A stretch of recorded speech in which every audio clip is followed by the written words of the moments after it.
When I started off, I've slept hungry, of course, because I would hope probably I would get some gigs and I would realize I'm not good enough to deliver. Yeah. Sometimes my gigs would be cancelled by the clients because I didn't provide the quality they expected.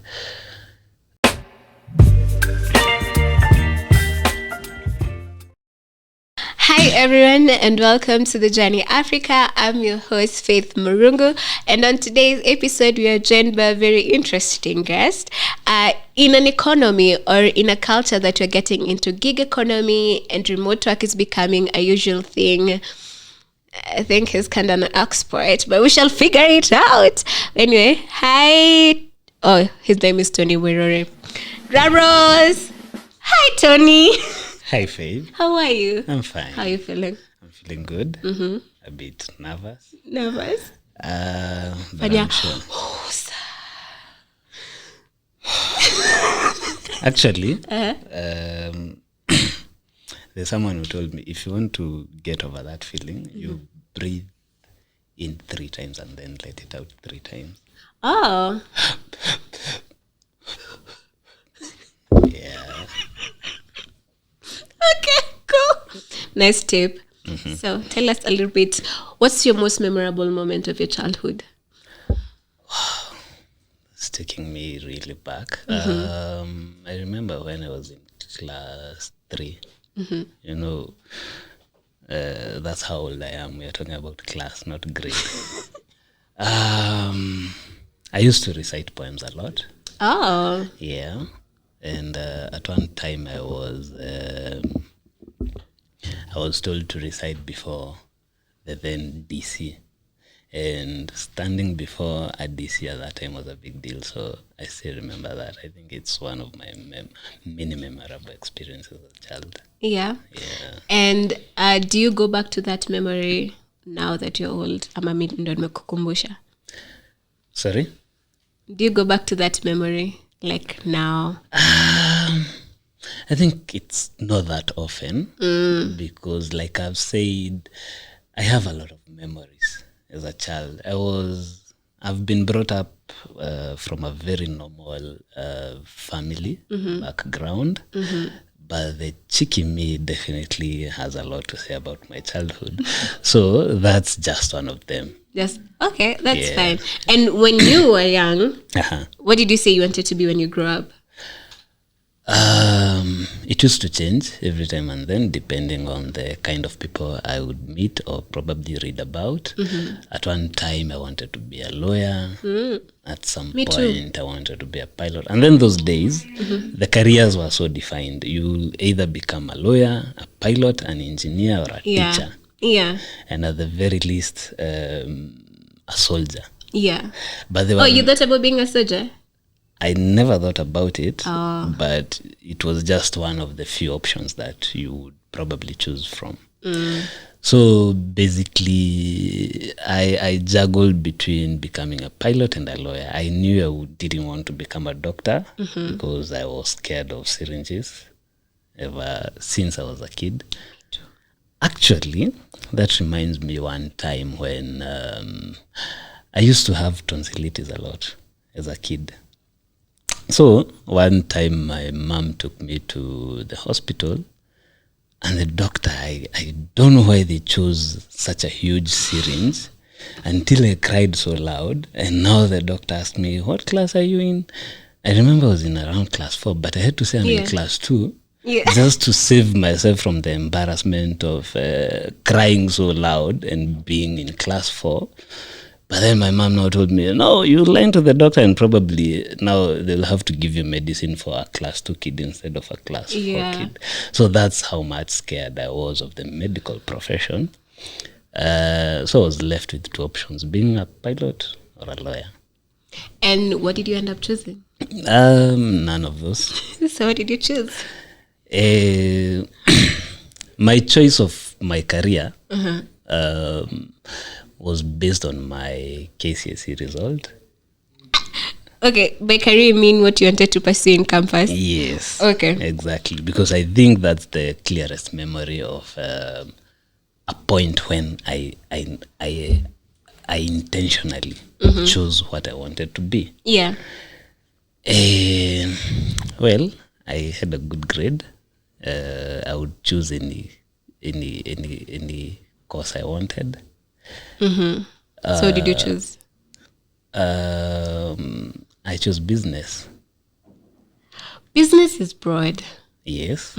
I didn't know how broad business was at that point.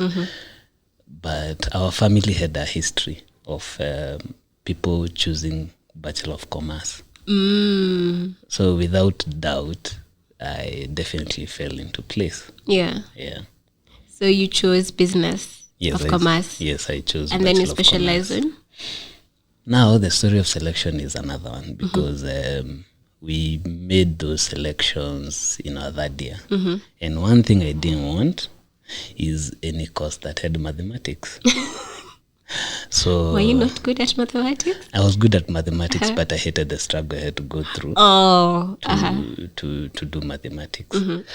So I had cancelled finance, I had cancelled accounting. The least among the options, surprisingly, was marketing.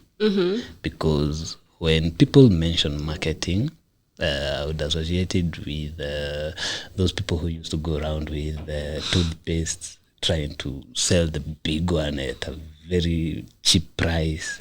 Those are salespeople, not marketers. But I get you. At that point, sales and marketing was almost the same thing. Oh, yeah. It was not separate. Defined. Yes. So I ended up choosing procurement, which at that point I didn't know what it entailed, but at least I knew it didn't have mathematics. So you ended up choosing procurement just because you are preparing mathematics? Yes. So are you a procurer now? I'm not a procurement officer right now. So when you graduated, yes, we have established you're not a procurement officer. Yes. You graduated with procurement, Bachelor of Business, Commerce, Procurement. Yes. So did you go looking for work in procurement? I didn't go looking for work. Basically because by the time I was completing campus, I had already started some side hustles. And I saw how people were suffering, those who were looking for jobs, and I didn't want to go through the same kind of suffering. So I just chose to stick to my guns. Yeah. So what are these side hustles you're doing in campus? I ventured into the online space at that point, and I used to do online writing then. Yeah. How was that? But that was a big thing back then. Yeah, it was a big thing. It was well paying, but unfortunately, it could make me veer off from studies. Main reason why I didn't want to do mathematics because I knew it was engaging and I didn't have that time. Yeah. But as time went on, I expanded my knowledge on the online space. I realized it's not just online writing that pays. I got now into other fields in the online space, and that made it easier. With time. So you still do that? Have you ventured into others? Which, before you go there, okay. When you were doing the side hustle in campus, yes, yeah, what's the most money you made?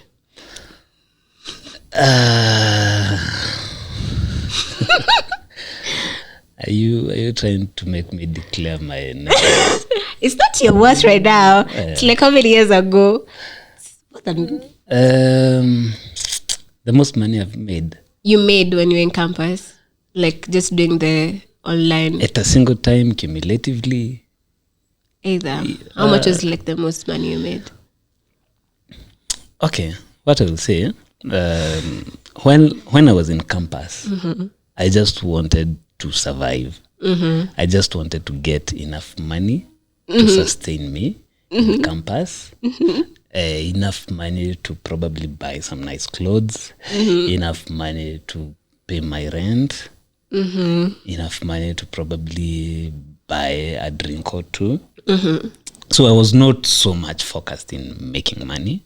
I think I was more oriented towards gaining the skills and knowing how to maneuver in the online space.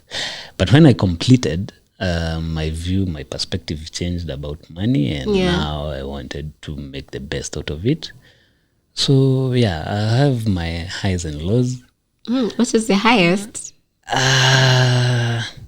I can't quantify it, actually. I'm really trying, but looking back and seeing the steps that I've been making all the time, I'll be lying to say that I made this money in a single deal, or probably in a month I made this much, because it's a fluctuating industry. Yes. Yeah. Yes. So you got into the online space and you stuck there. Yeah, although I don't think stuck is the right word, because it looks like I don't have an option. Okay, you So hold on to it. Yes. You held onto I it, right? held on to it. You held on to it. Yes. And how's that been? It's been wonderful, bittersweet, and a realization that you have 24 hours to yourself. You choose what to do with them. And let's talk about the bittersweet. All right. Yeah. So we mostly normally highlight the sweet. Yes. So what are some of the bitter that you went through when you're going through in this space? When I started off, I've slept hungry, of course, because I would hope probably I would get some gigs, and I would realize I'm not good enough to deliver. Yeah. Sometimes my gigs would be cancelled by the clients because I didn't provide the quality they expected. Sometimes you would work for a client and they don't pay you. And then I still am a ghostwriter. Yeah. And being a ghostwriter, it means you don't own whatever you write. So sometimes seeing someone taking credit of your writing, and they've paid you actually to do that. Yeah. They've made you actually sign an undisclosure agreement, and probably never to own that material. It's somehow heartbreaking. Yeah. But you have to do what you have to do to survive. It's the pill you have to swallow. Yeah, you have to eke out a living at the end of the day. Let's talk about this economy. It's called the gig economy, right? And you've been in it for a minute. Yeah. It's the kind of place where it's not a consistent cash flow. Like this month they're okay, next month they're not okay, all that. How do you go through this? How do you make the best out of it so that you don't end up sleeping hungry again? The biggest lesson I've learned right now is when the gig is there, go for it. You'd rather sleep 2 hours, but make sure you squeeze the best you can at that point, so that when the gigs are not there, you have something to sustain you through until the next gig. But then what happens is that as you progress, you continue gaining some sustainability, such that even when there are no gigs, you're not left at the same place. Oh, yeah.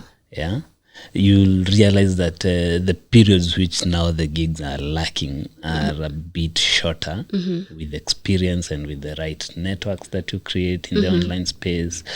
So you let's say, for example, in a week you could probably have only 2 free days, but the rest of the days you're swamped with work. Yeah.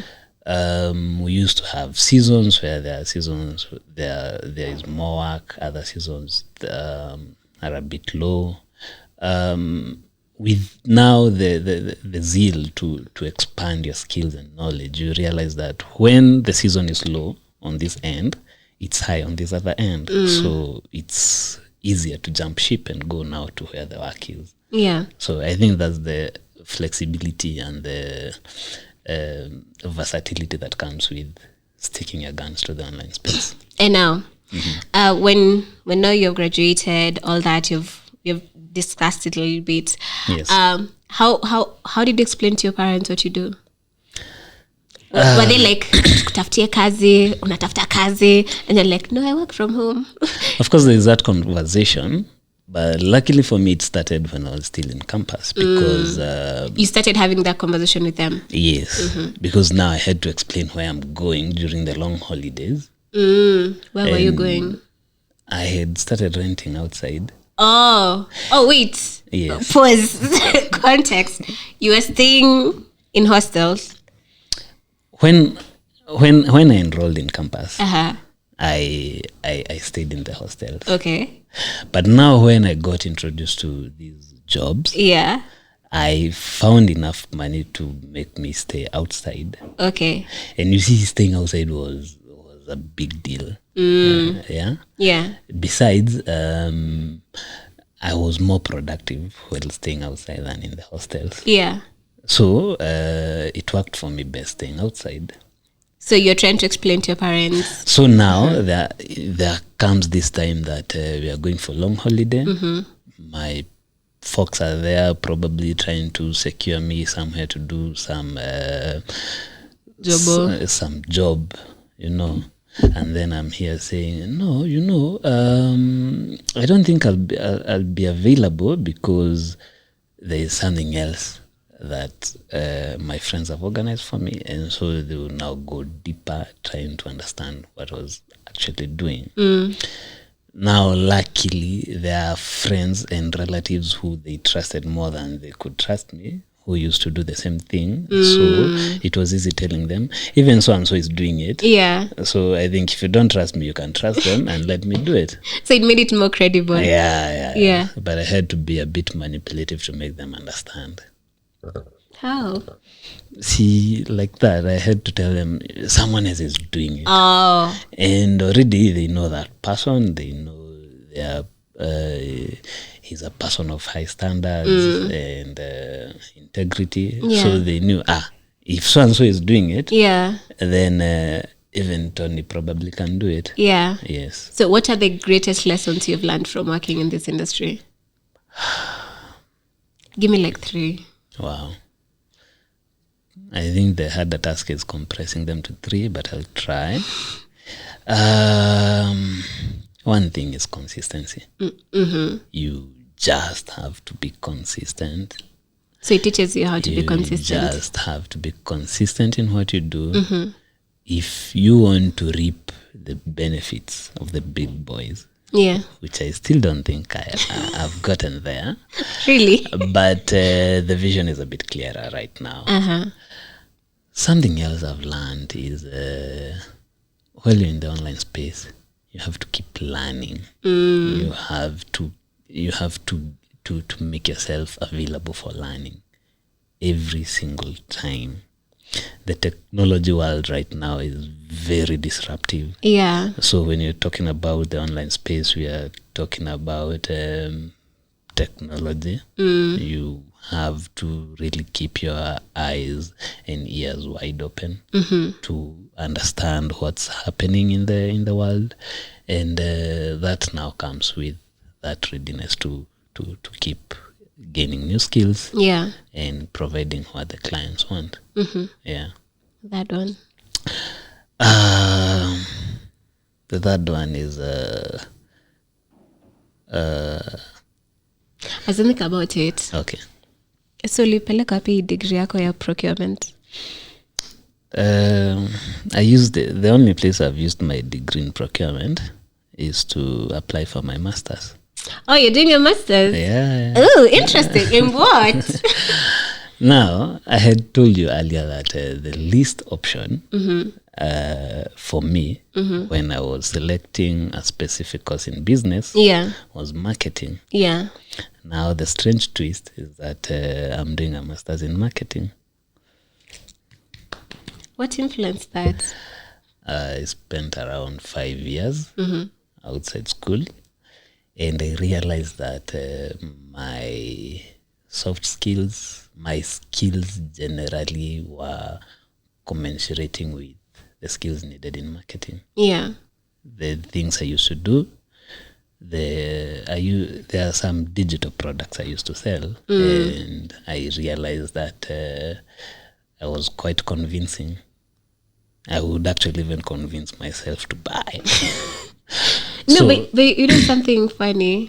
I have a saying, because I'm in marketing. Yeah. If you can't buy it yourself, you can't sell it. Exactly. But that's a good thing. That's the point. So I would actually even laugh at some of the stunts that I used to do. by myself. And so I realized, and I would also achieve more fulfillment. Having to make someone change their perspective towards something and actually making them buy it. It made you feel good. Yes. And by that time, then I realized how much bigger marketing is compared to what I thought before I joined campus. So I actually even ended up regretting not taking marketing as my undergraduate option because it still didn't have mathematics. Now with the new realization, I definitely jumped into it. Yeah. Yeah. So knowing what you know now, would you have made a different choice when you're in campus? Yes, I would. And do you think if you did marketing, you'd have still done the online space? You'll have still been in the online space? Yes, I would, because like I've told you, my motivation towards joining online space was the fact that already I was broke while in campus and I needed some supplementary income. Yeah. So that's when I joined it. Yeah. The other decision to stick to the online space was the fact that there were no jobs out here. I think during our time, everyone was reading so hard, studying so hard to get a job out there. Oh, yeah. Right? Yeah. So I would still remain in the online space given that no one would offer me a job. That's what I thought. Yeah.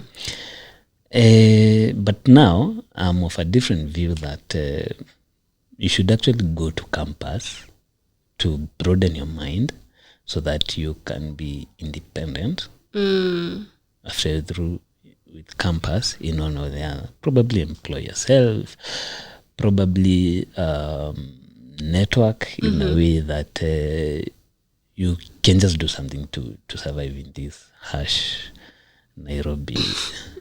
And now that you're doing your master's, are you planning to self-employ yourself in marketing, or are you looking to get a job in marketing? What are you planning to do with your master's?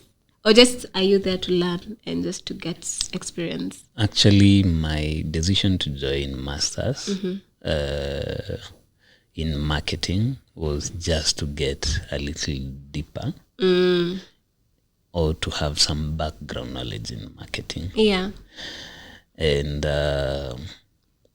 I'm not doing it to look for a job. I'm doing it to deepen my skills in marketing. And probably, if God helps, I know He will help, start a marketing agency sometime soon, or just something along those lines. Yeah. Yes. Okay. So we've talked about your pain points, right? Yeah. What was your greatest win? Like all these years doing this one thing in the online space, what has been your greatest win? My greatest win, without thinking too much, is the realization that I'm self-sufficient as I am. I don't need anyone to survive. Yeah. I just need myself. I just need to wake up, open my laptop, and do what I have to do. Do you think it has made you more introverted? And more on to yourself? I tend to think so. Yeah. But I appreciate it more that way. Because while in campus, I used to be outspoken. I used to be everywhere. I was actually a thespian. What's a thespian? What's a thespian? I was in the film and theater industry. Oh, film? Yes. So you used to act. Oh, Yes, so the I poetry used to that started when you're small Sorry? came along when now you're... Yeah. That's now the kind of outspokenness I'm talking about. That I used to love presentations. Yeah. I used to just find myself in somewhere there are presentations. You'd actually find me there. Yeah.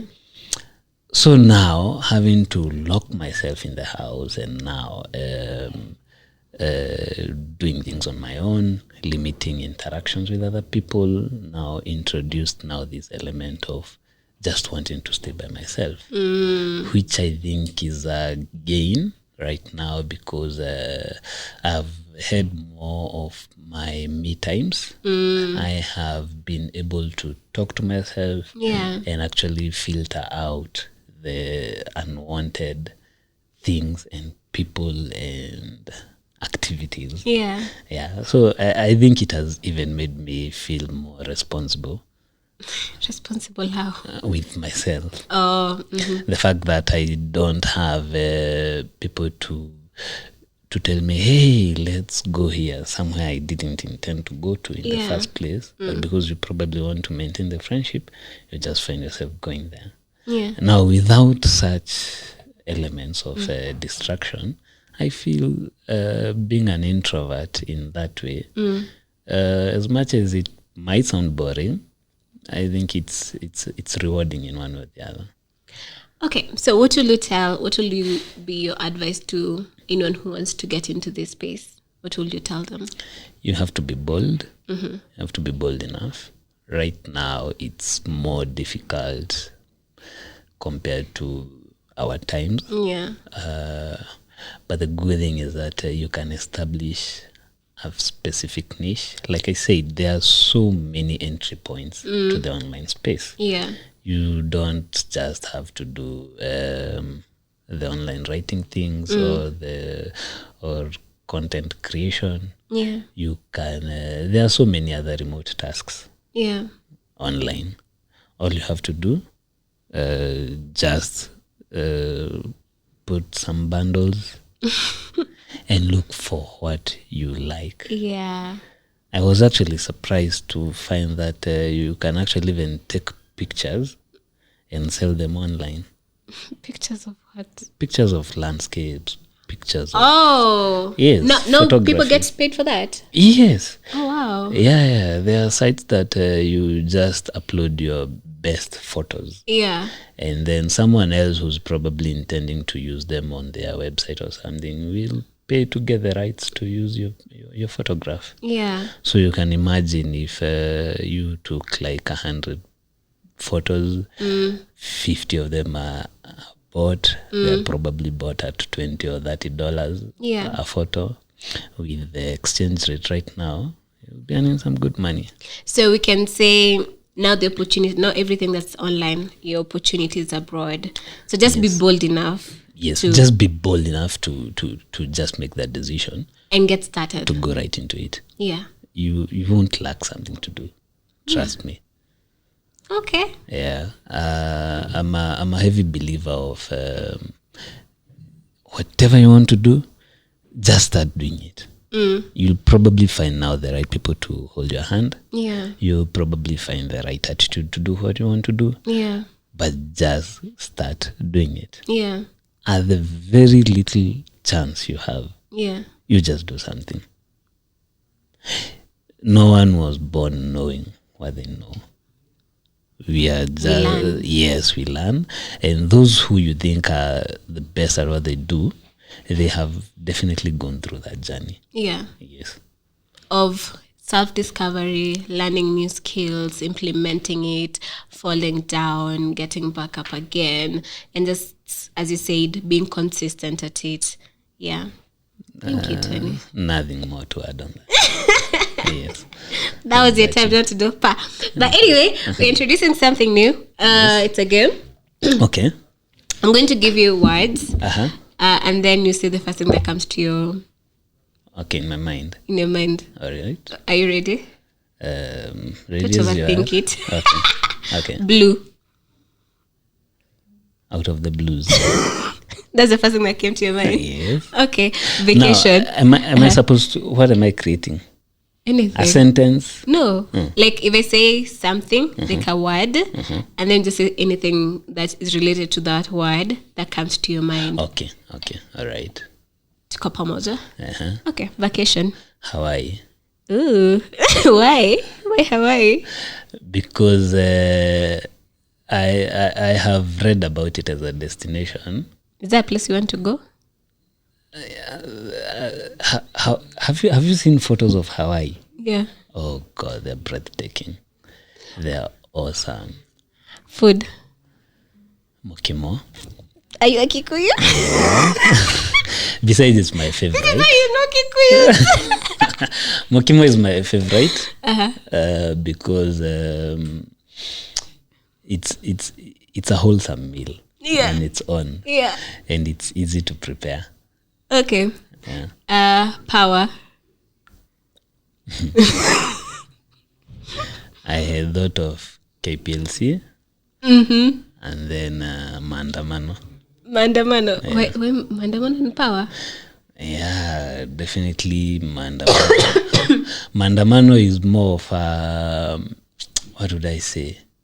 It's a show of power. The ones who are demonstrating want to show that they are powerful because they got the people. Yes. The ones who are stopping Maandamano, they want to show how powerful they are, that they can make you not use the people as the excuse where you are demonstrating. Yeah. So I think it's just a power play.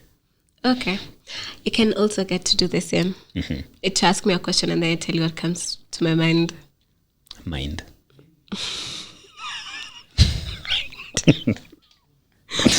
Actually, it's mind that came to my mind. Like mind.